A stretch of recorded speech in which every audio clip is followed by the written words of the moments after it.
Okay, class, this is lecture number 2 for our aerobic fitness training class.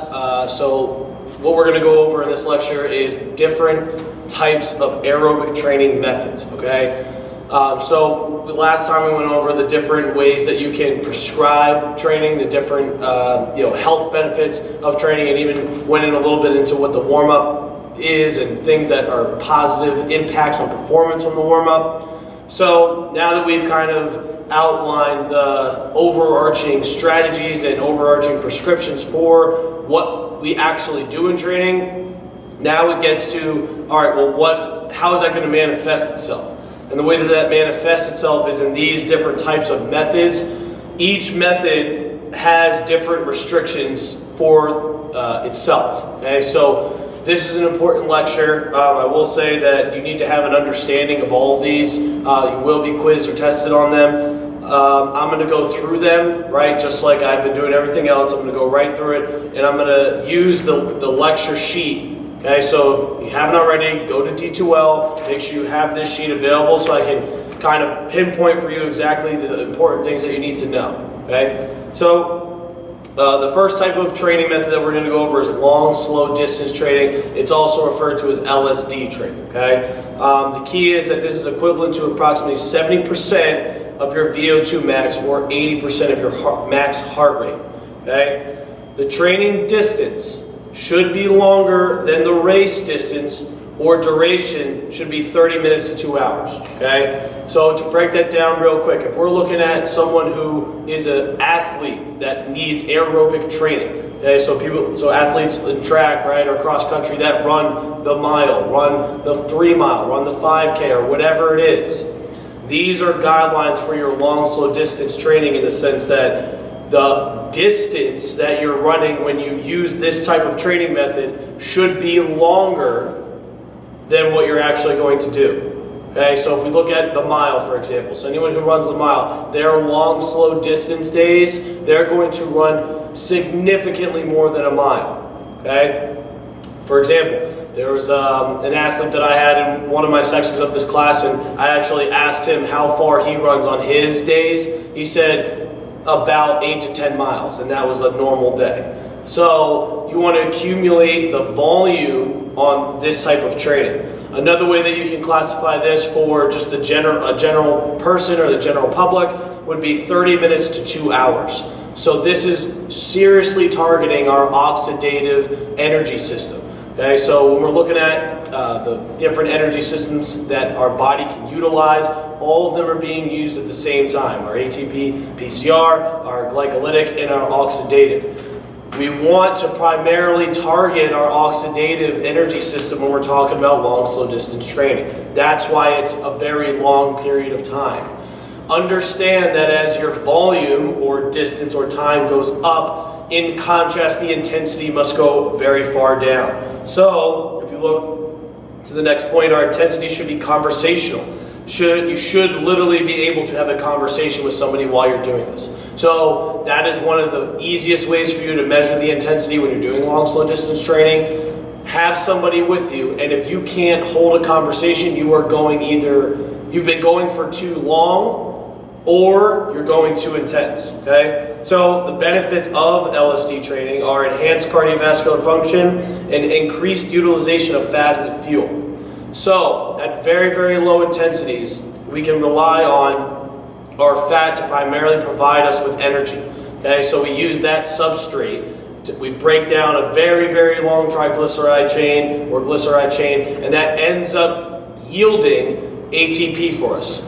The reason that long, slow distance training helps facilitate that process is because breaking down the molecule of fat takes a lot longer than a carb molecule like glucose or glycogen. Okay, so the reason that we're able to use fat more is because we're at such a low intensity and we're going for such a long time. Okay. Last point for long, slow distance training is that our frequency needs to be 1 to 2 days per week. And that 1 to 2 days per week could even go a little bit higher. Depends on the fitness level of the person, and especially if you're a high-performing aerobic athlete. Okay, moving on. Now we're going to talk about interval training. So it must be clear that for interval training, and if you turn to the next page, high intensity interval training, those are two different things. So you have to be able to differentiate between the two. The way that you differentiate is by the work intervals and the rest intervals. Okay? That is the one way, easy way for you to determine, oh, this is interval, and nope, this is high intensity interval. Okay, so real quick, I'm going to go over that first. When we're looking at interval training, it's essentially a method that's going to get adaptations between different energy systems, right? We're trying to get transfer from metabolic pathway to metabolic pathway by having a work period and then followed by a rest period, okay? So if we look at our work intervals, these need to be 3 to 5 minutes, okay? In serious and very, very high intensity situations, this can be 30 seconds, but for our purposes, I want you to think 3 to 5 minutes. The big key for interval training is that the rest interval is a 1-to-1 ratio. So, if I were to have you right now say, hey, I want you to go on an interval at a 1-to-1 ratio, you're going to have a work period of 5 minutes. What that means is your rest period is the exact same. That is a big key with interval training and a big differentiation between interval and high intensity interval. Okay, so that 1-to-1 is key. You must know that. Now, if we look at the benefits to our endurance training from this, we get increased VO2 with increased cardiac output. Now that's in the first 6 to 12 months. Okay? We get an increased running efficiency, assuming you are running. You can do this type of training on a bike, in a pool, but for this purposes of this lecture, we're assuming that we're running. We get an increased LT. Okay? So LT stands for lactate threshold. So lactate is a byproduct of the glycolytic system. At a certain point in your, when you are training, your glycolytic system will essentially get overloaded and it will not be able to keep producing energy or producing essentially pyruvate that will go into electron transport chain. It will essentially not be able to keep up with the demand of energy. So as a byproduct, we get a buildup of something called lactate.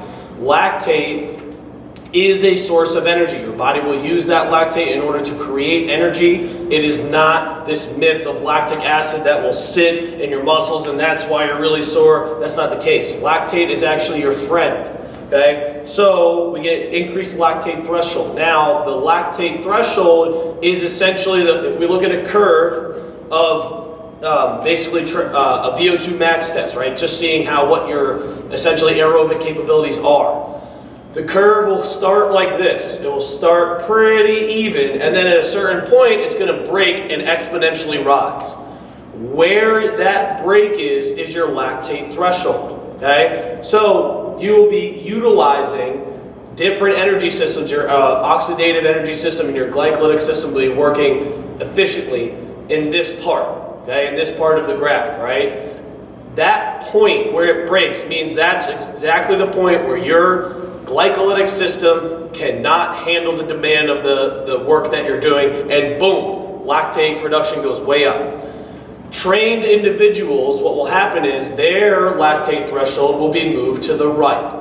Okay, so essentially for them, they're not going to have that breaking point as early. Okay, and that's a big key, especially when you're talking about performance in aerobic training. Okay, lastly, we get some metabolic changes. We get increased respiratory capacity.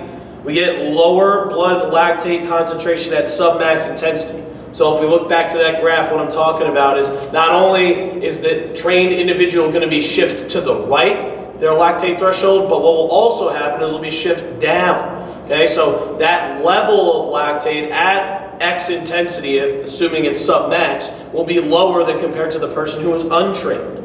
We get increased mitochondria and capillary density. Okay, so literally within your cells, your muscle cells, you will get increased amounts of mitochondria. Okay, you will also improve your capillary density. So the capillary is the place where the veins and the arteries meet. And that's where the exchange of O2 goes to the muscle from the blood. So if you have more exchanges, then you're going to be able to utilize that O2 more efficiently. Okay, so lastly, you do not perform interval training until a firm base of aerobic endurance training is established. The reason for that is because this requires you to work at intensities close to VO2 max. So if you're not already accustomed, you don't have a base of fitness, you are only putting yourself at risk and you won't be able to handle this type of training. So this is something where you need to have a good base of aerobic fitness in order to participate. So you can go ahead and turn the page. Now what I'm going to do is I'm going to go right to high intensity interval training. That way we can compare it back to interval training really quick. Okay, so high intensity interval training, also known as HIIT training. This uses high intensity exercise bouts with very brief recovery periods. Okay, so the key for this is that the work to rest ratio doesn't have to be 1-to-1. It can be significantly larger than that. You can do a 1-to-6, a 1-to-12 even in some cases. Okay? For optimal stimulus, it is necessary to spend several minutes within a HIIT session above 90% of VO2 max. Okay? Now, with interval training, we're getting intensities close to VO2 max, but we're not going to be above 90%, right? Because you cannot operate at that high of an intensity for too long. It's just something that's not sustainable. So these both short and long periods can be used to elicit a good training response, but if you notice, we have less than 45 seconds and a long period be classified as 2 to 4 minutes, while when we look at work intervals for interval training, we're only at 3 to 5 minutes. Okay? So the benefits of this is that we're going to get improved running speed and economy. And again, this is assuming we're talking about running, right? So this is going to help somebody in the later stages of an aerobic endurance race where they need that final kick or last push. Okay, so they're already going to be in a fatigued, highly acidic state, and now we're going to be forcing them to run as pretty much at higher speeds to get their VO2 response higher. Okay, so high intensity interval training is a very good thing. It's very helpful. I think this is something that you should do before you enter into interval training if you're looking at a general population. And the reason that I say that is because when you're looking at high intensity interval training, you're not working for too long periods of time. Just remember that anytime volume increases, intensity goes down. So if we look at interval training, we have a 3 to 5 minute period. It only can be so intense. If we look at the high intensity interval training, we're less than 45 seconds for some of these things. So the amount of intensity you can reach is a little bit higher. Those periods aren't as long, and you can match the work to rest ratios to the person's fitness level. So for somebody who wants to work in 30 seconds, they want to work 90% of their VO2 max, you might give them a 30-second rest and then give them a 3-minute break. That might be a strategy for them for somebody who's doesn't have the fitness qualities that they need yet in order to push for them to get towards that training response that we're looking for. The last key is that when you're looking for an optimal stimulus, it's necessary to spend several minutes within a HIIT session above 90%. So you just have to make sure that whatever you program your work period as, let's say we are saying 30 seconds, you doing 3 rounds of that back and forth, you're only getting 1.5 minutes of actual work at 90% or above. So you need to make sure that you're going to be programming this in a way that you're actually going to yield several minutes. Okay, moving on, we're going to go up to tempo training. So tempo training is a way for you to get an intensity that is it's either at or slightly higher than a race pace. So again, this is catered towards an athlete looking for aerobic performance. The benefit of this is that we're trying to get somebody better at training at lactate threshold. Okay, so this is also, tempo training is also called lactate training. It's another way you can think of it. There's 2 different ways to do this. Okay, the first one is steady pace or tempo training. So what this means is that you're going to have a continuous training that is conducted at an intensity equal to lactate threshold for approximately 20 to 30 minutes.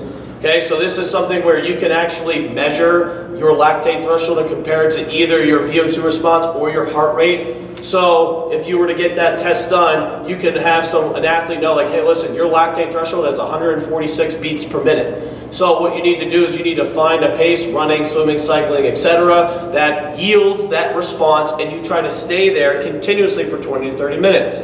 The purpose is for the athlete to be stressed at this specific intensity and will improve energy production on the aerobic and anaerobic side, right? So the aerobic side is we're getting that oxidative response, and the anaerobic side is once you get lactate threshold to happen and you're getting that production, now you're utilizing more of an anaerobic process. But like I said at the beginning, all of these energy systems work together at once, okay? Also, you could do intermittent pace tempo training, okay? So this one, the intensity is the same as for a steady threshold workout, but the training consists of a series of shorter intervals with brief recovery periods. The difference between tempo training, intermittent pace, between high intensity interval and interval is the intensity that you're working at. So if you remember, when we look back at the top, the intensity is at or slightly higher than race pace. So don't get confused with this type of intermittent pace or this interval or this high intensity interval training. You need to differentiate between the intensities you're working at, the work intervals you're at, and the rest periods you're at. That's how you differentiate between these things, okay? The benefit of this is you get an improved running economy at lactate threshold. Again, we're assuming that we're talking about an athlete running for aerobic performance. And lastly, you need to keep the intensity around race pace. This is a very important part when we're talking about progression. If the workout seems easy for somebody, you increase the distance rather than the intensity. Because if you increase the intensity, you're no longer training at that lactate threshold zone, and you're actually going to be working on something like an interval training. Or if you go too high, and high intensity interval training. Okay, so it's important to understand that for any tempo training, the intensity has to be at lactate threshold, which is at race pace or slightly above. Okay, lastly, we have fartlek training. So this is something where you're combining tempo and high intensity interval training. Okay, so this involves easy running at 70% of VO2 max, combined with either hill or short, fast bursts of running, 85 to 90% of VO2 max for short periods of time.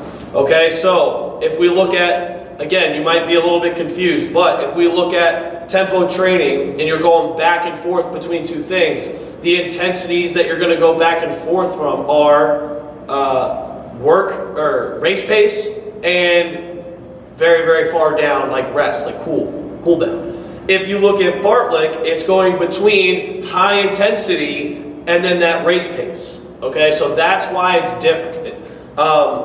This is good format to use for swimming and or cycling by combining an LSD/pace tempo and interval training. Okay, this is a very good thing to do because it challenges all the systems of the body, and it can help decrease boredom and the monotony associated with daily training, especially with aerobic training. Okay, so lastly, and I kind of alluded to some of these things as I was talking, if we're looking at how to measure aerobic fitness, we already kind of talked about some things. So the first one is VO2. And VO2 is your gold standard of aerobic fitness, okay? It's your maximal oxygen uptake. The way that they test this is you get on a treadmill, you have a metabolic cart that's measuring basically the O2 that you're intaking and the CO2. It's really measuring the CO2 that you're expiring, okay? And it's a maximal test where it calculates how much you can do, how much you can handle. You have your heart rate that you can use. So for not everybody has access to VO2 testing, but everybody probably at this point in the world could get some sort of access to a heart rate monitor. Again, you can match your heart rate to certain VO2s and to certain lactate levels, so you have a way to measure all the type of training you're doing. Distance. Okay, so that's a very easy one, right? So distance can be something that's very linear. So if we're talking about long, slow distance training, week 1 you ran 1 mile, week 2 you ran 1.5 miles, week 3 you ran 2 miles. It's still a way to measure. Okay. Lastly, RPE. So RPE is rating of perceived exertion. There's 2 types of scales. You have one that's a 6 to 20 scale. That 6 to 20 scale basically is associating the number with a heart rate response. So if you're at a 14, that means that you should be yielding about 140 beats per minute heart rate response. You also have your straight up typical 1 to 10. Okay, so using a 1 to 10 is not a bad way to program or get some subjective feedback for somebody on how things are going. Now the reason we bring up how to measure aerobic fitness is one, this is going to be something that you're quizzed on, so make sure that you understand and remember these. And two, if we're talking about progression and overload with training, then we have to make sure that we have an objective measurement of what someone's doing in order to continuously make that storm that we're trying to drive to somebody even bigger and bigger and bigger. Okay? So these are your aerobic methods of training. It's important to understand this lecture, and I'm telling you, these are things that you will be quizzed on, tested on, so make sure that you have an understanding of all these. The biggest way and best way to differentiate between all of these is through the intensities that you're working at, the work intervals, and the rest intervals. So if you can have an understanding of those and match those to each type of method, you're going to be pretty fine. Okay, so go ahead and move on to lecture 3.